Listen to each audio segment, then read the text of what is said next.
Operário de ferro derreteu crucifixos. E Maria forjou nova vida em sua alma. Avenida Brasil, junho de 2024.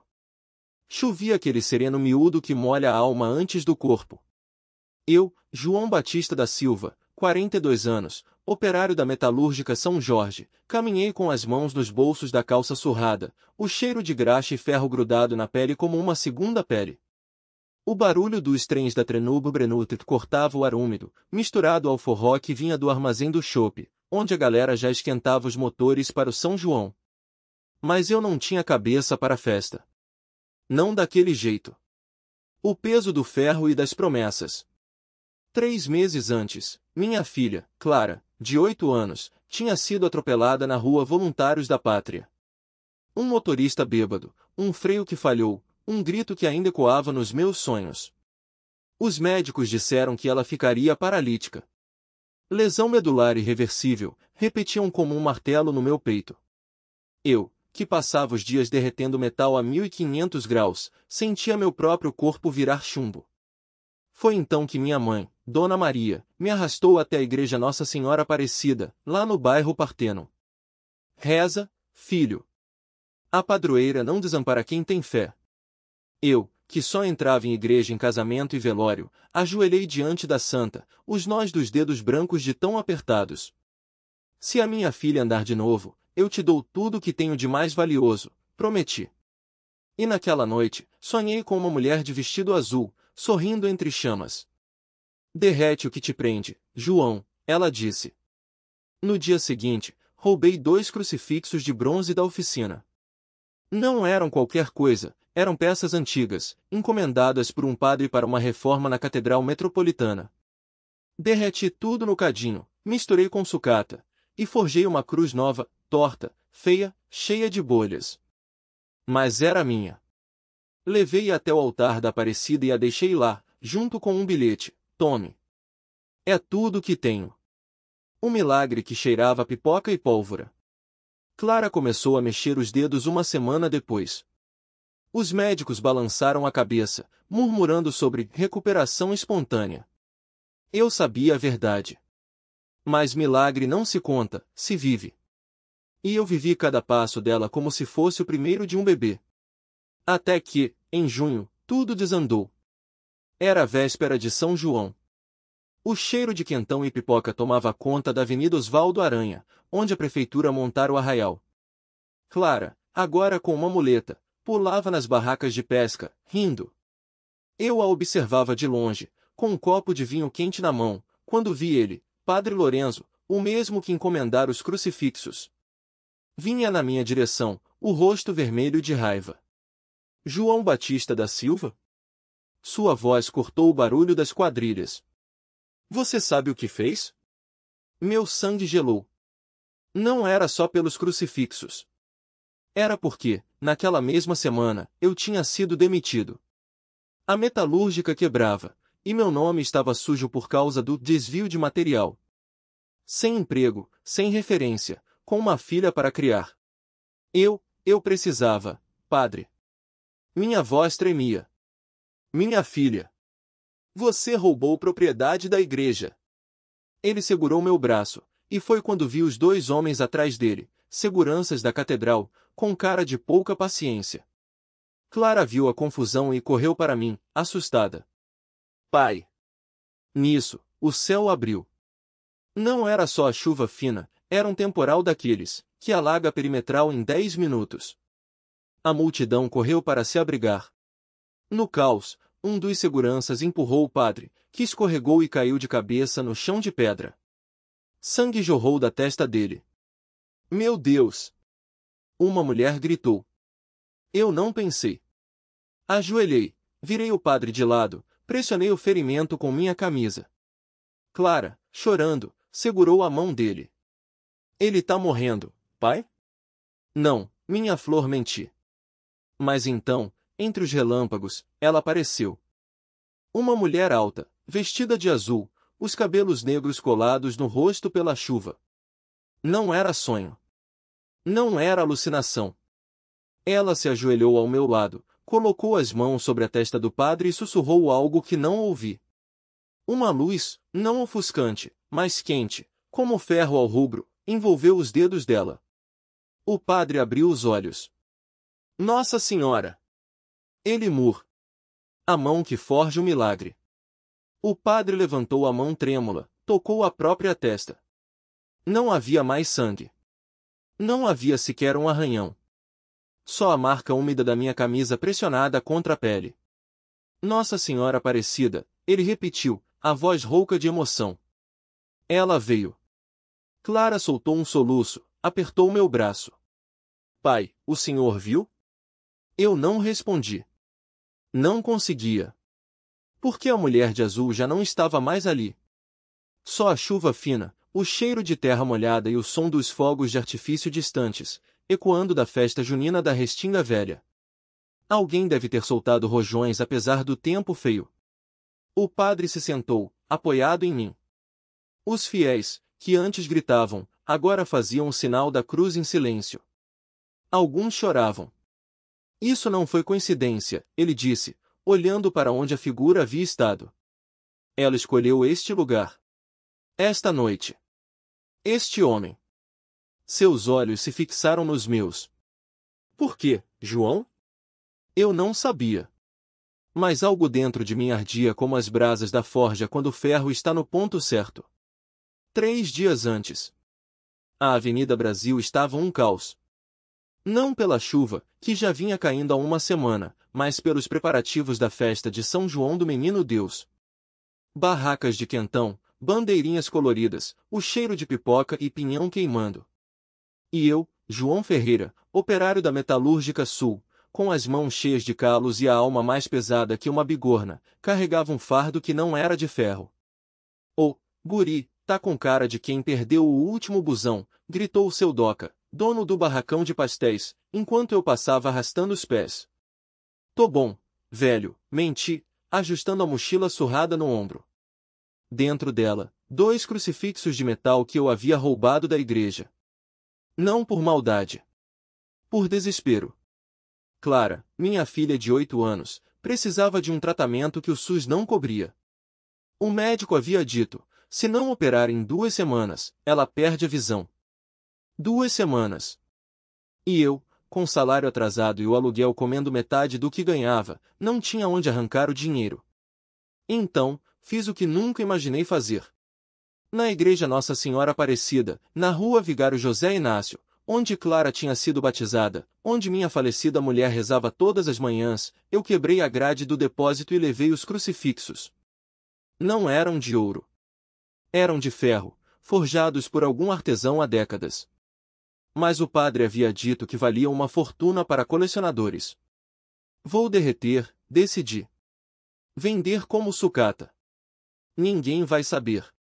Mas o ferro, quando esquenta, grita. E eu ouvi esse grito na minha consciência. A noite do milagre. Depois que a mulher de azul desapareceu, o padre me levou para dentro da igreja. Clara, ainda tremendo, seguiu-nos. As velas tremeluziam, iluminando os rostos assustados dos fiéis que haviam presenciado tudo. João, o padre disse, sentando-se em um banco. Você sabe por que ela apareceu aqui, hoje? Eu balancei a cabeça, envergonhado. Por causa dos crucifixos. Ele não se surpreendeu. Só suspirou. Eles não eram qualquer ferro, João. Eram benditos. Forjados por um homem que fez voto de silêncio por 10 anos, só para criar peças sagradas. Cada um deles tinha uma oração martelada no metal. Meus joelhos fraquejaram. Eu ia derretê-los. E ela veio te impedir. O padre segurou minhas mãos. Não pelo valor do metal. Pelo valor da tua alma. Clara puxou minha camisa. Pai, e agora? A cirurgia. Foi então que o padre sorriu. Um sorriso que não era só dele. Acho que já temos o dinheiro. Ele abriu a gaveta do altar e tirou um envelope amarelado. Isso chegou hoje de manhã. Uma doação anônima. Suficiente para a operação de Clara, e para consertar o telhado da igreja, que vaza há meses. Dentro, notas novas. Muito mais do que eu precisava. Mas, quem? O padre olhou para o lugar onde a mulher de azul havia estado. Acho que você já sabe. O último ato. Na manhã seguinte, levei Clara ao hospital. Enquanto ela dormia, anestesiada antes da cirurgia, eu voltei à igreja. Não para roubar. Para devolver. Os crucifixos estavam intactos na minha mochila. Não os havia derretido. Não os havia vendido. Só os havia carregado como um peso invisível. Coloquei-os de volta no altar, ao lado da imagem de N. Nossa Senhora Aparecida, cujos olhos escuros pareciam me seguir desde que eu entrara. O silêncio da igreja era denso, quebrado apenas pelo murmúrio da chuva fina contra os vitrais. Aquele som, que antes me irritava, agora soava como um sussurro de perdão. Saí sem pressa, passando pela Praça da Alfândega, onde as barracas de quentão e pipoca já começavam a ser montadas para a festa junina do bairro. O cheiro de canjica e pinhão queimado se misturava ao ar úmido, trazendo memórias de infância, quando minha mãe ainda estava viva e eu não conhecia o peso de uma chave de grifo ou o gosto amargo da culpa. Mas algo estava diferente. Não era só o envelope no bolso, com o dinheiro que salvaria Clara. Era como se o ar pesado de Porto Alegre, aquele que costuma grudar na pele nos dias de garoa, tivesse se tornado mais leve. Ou talvez fosse eu. 3 dias depois, Clara acordou do pós-operatório com um sorriso fraco, mas presente. O médico disse que tudo havia corrido bem, que ela teria uma vida normal. Quando contei sobre o dinheiro, ela apenas apertou minha mão, sem perguntar de onde viera. Talvez soubesse. Talvez, como eu, sentisse que algumas coisas não precisam de explicação.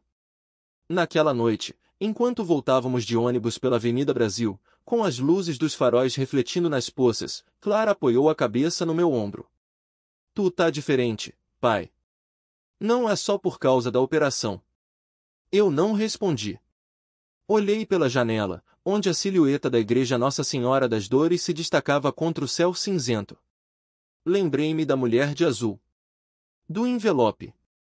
Dos crucifixos que quase destruí. Às vezes a gente carrega coisas que não são nossas, murmurei.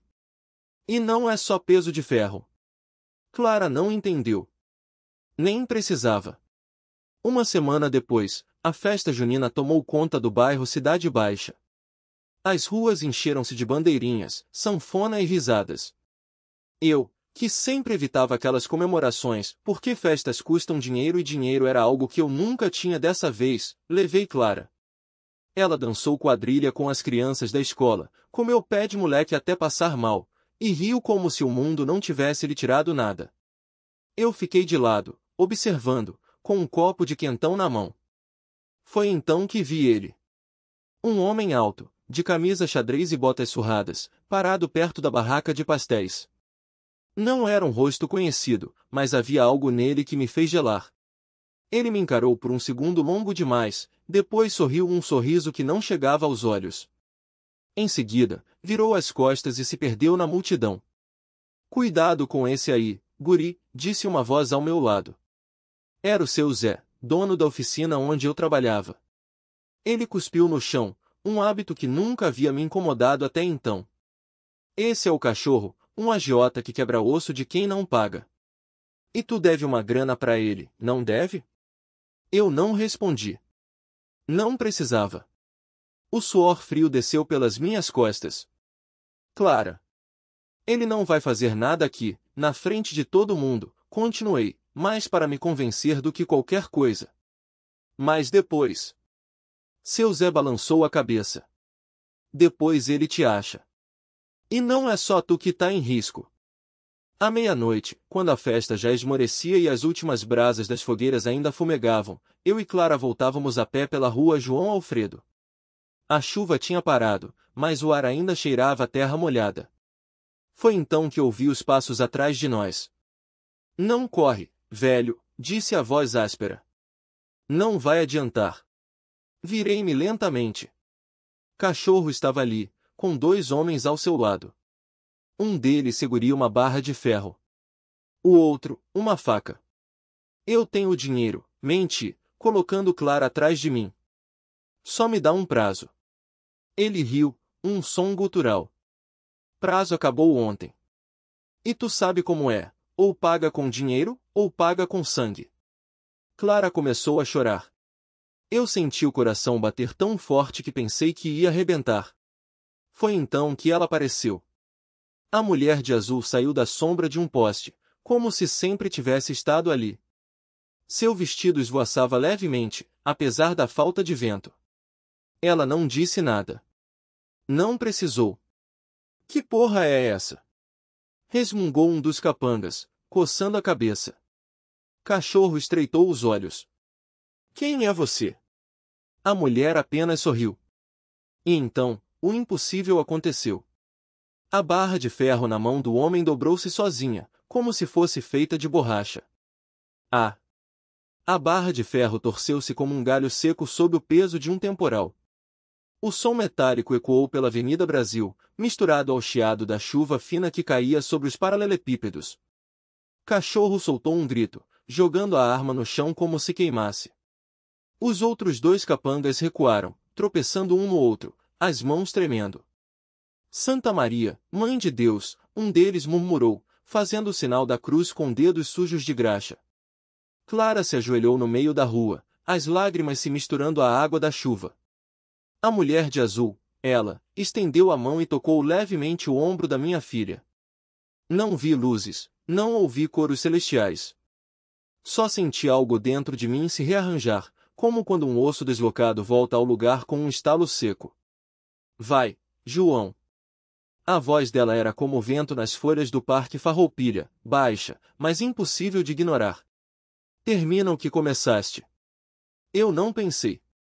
Peguei a barra de ferro retorcida do chão e a ergui. Cachorro ainda estava paralisado, os olhos arregalados, a boca aberta como um peixe fora d'água. Fora daqui. Minha voz não tremia. E se voltarem, juro por Nossa Senhora que vou derreter cada osso de vocês como derreti aqueles crucifixos. Eles não precisaram ouvir duas vezes. Saíram correndo, os pés escorregando na lama, sumindo na direção da Rua dos Andradas como ratos assustados. Só então a mulher de azul virou-se para mim. Seu olhar era tão profundo que senti como se ela visse não só minha dor, mas cada escolha errada que me trouxe até ali. Tu sabes por que te escolhi, João? Ela perguntou. Balancei a cabeça, envergonhado. Como explicar que um homem que passava os dias derretendo metal na fundição da Vila Cruzeiro, que bebia cachaça barata no boteco do seu Lima, que havia vendido até os crucifixos da igreja do bairro para pagar dívidas de jogo, merecia aquilo? Por que tu ainda tens fogo dentro de ti? Ela apontou para a oficina abandonada atrás de nós, onde a forja apagada esperava. Mas não é o fogo que queima. É o que transforma. E então, como se nunca tivesse estado ali, ela se desfez na névoa da chuva. 3 meses depois. O cheiro de pipoca e quentão tomava conta da Praça da Alfândega. Era noite de São João, e as barracas de pastel brilhavam com luzes coloridas. Clara, agora com um vestido bordado à mão pela Dona Maria do Rosário, ria enquanto dançava quadrilha com as amigas. Eu a observava de longe, segurando um copo de quentão que não ia beber. E aí, João? Ainda acreditando em milagres? O seu Lima, dono do boteco, sentou-se ao meu lado no banco de madeira. Ele havia me dado crédito quando ninguém mais confiava em mim. Acredito em segunda chance, seu Lima. Apertei o copo com mais força. E em não desperdiçá-la. Porque depois daquela noite, algo havia mudado. Não fui ao padre confessar, não fiz promessas vazias. Só parei de derreter crucifixos. Em vez disso, comecei a forjar algo novo, grades para as janelas da creche Nossa Senhora Aparecida, sinos para a igrejinha da vila, até uma cruz de metal para o altar, trabalhada com tanto cuidado que pareciam veias de prata correndo pelo ferro. E as dívidas? Sumiram. Não por magia, mas porque Cachorro e seus capangas nunca mais apareceram. Dizem que, depois daquele dia, o homem ficou com a mão direita paralisada, como se o metal que seguiu tivesse levado sua força junto. Outros juram que viram uma mulher de azul na beira do Guaíba, na noite em que o rio transbordou e levou embora o barracão onde eles se escondiam. Eu não sei. Só sei que, toda vez que passo pela Avenida Brasil e vejo a sombra do poste onde ela esteve, sinto o mesmo calor no peito. Pai! Clara correu até mim, o rosto corado da dança. O padre pediu para você fazer um presente especial para a festa de Nossa Senhora Aparecida em outubro. Claro, minha filha. Sorri, passando a mão em seu cabelo. Dessa vez, vou fazer alguma coisa que dure. Porque agora eu sabia, a fé não é só crer no impossível. É ter coragem de se tornar digno dele. E enquanto a chuva fina voltava a cair sobre Porto Alegre, carregando o cheiro de terra molhada e esperança, eu soube que, dessa vez, o fogo dentro de mim não ia se apagar. Via ser usado para iluminar. O fogo que não queima. A oficina do seu João, lá na rua Voluntários da Pátria, cheirava a óleo queimado e metal quente. Era ali que eu passava as tardes depois do turno na metalúrgica, soldando peças que ninguém mais queria. Clara, com seus 8 anos de teimosia e riso fácil, adora vir me ajudar, ou pelo menos fingir que ajuda, enquanto empurra a serragem com uma vassourinha maior que ela. Naquele junho chuvoso, porém, ela tinha um plano. Pai, o padre disse que a imagem de Nossa Senhora Aparecida da capela tá toda manchada de umidade. Ela segurou meu braço, os olhos brilhando mais que o arame de solda. Tu não podia fazer uma nova? De verdade, não dessas de gesso que desmancham? Eu ri, passando o pano sujo na testa. O padre Rodrigues era bom homem, mas pedir para um operário como eu esculpir uma santa em metal era como pedir para um gaúcho de bombacha dançar balé no Teatro São Pedro. Clara, eu faço grade, porta, cerca. Não sou artista, guria. Mas tu derreteu os crucifixos velhos da igreja ano passado. Ela insistiu, cruzando os bracinhos. E ficou bonito. Todo mundo falou. Ah, aqueles crucifixos. Tinham ficado anos jogados no porão da capela, oxidados, esquecidos. Eu os levei para a oficina, derreti o bronze e fiz novas cruzes, mais simples, mais resistentes. O padre abençoou, e pronto. Mais uma imagem de Nossa Senhora? Isso era outra história. Deixa eu pensar, menti, só para ela parar de me encarar com aquele olhar de filhote de cachorro abandonado que só as crianças têm. Naquela noite, a chuva batia no zinco do barraco como se quisesse entrar. Maria, minha mulher, cozinhava um churrasco de gado no fogão a lenha, o cheiro de carne e chimarrão misturado com o vapor da panela. Clara, já de pijama, desenhava no caderno da escola. O que é isso, prenda? Perguntei, sentando ao lado dela. É a Nossa Senhora, respondeu, sem tirar os olhos do papel, para tu não esquecer. Era um rabisco de lápis, um vestido azul, uma coroa de estrelas, e uns traços que deviam ser as mãos em oração. Mas no peito da santa, bem no meio, Clara tinha desenhado uma chama. Por que o fogo, filha? Porque ela é como tu, pai. Ela sorriu, mostrando o dente que tinha caído na semana passada. Tu trabalha com fogo, e ela trabalha com milagre. Os dois transformam as coisas. Eu não soube o que dizer. Maria, que ouvirá tudo, só balançou a cabeça e serviu mais chimarrão, como se dissesse, deixa a menina sonhar, velho. No dia seguinte, enquanto soldava uma grade para um armazém na Avenida Farrapos, o celular vibrou. Era uma mensagem do padre Rodrigues. Josué, precisamos conversar. É sobre a festa de outubro. Passo na sua oficina amanhã. Maldita Clara. Devia ter contado pro padre que eu era o artista da família. Naquela noite, sonhei com metal derretido. Não era bronze, não era ferro.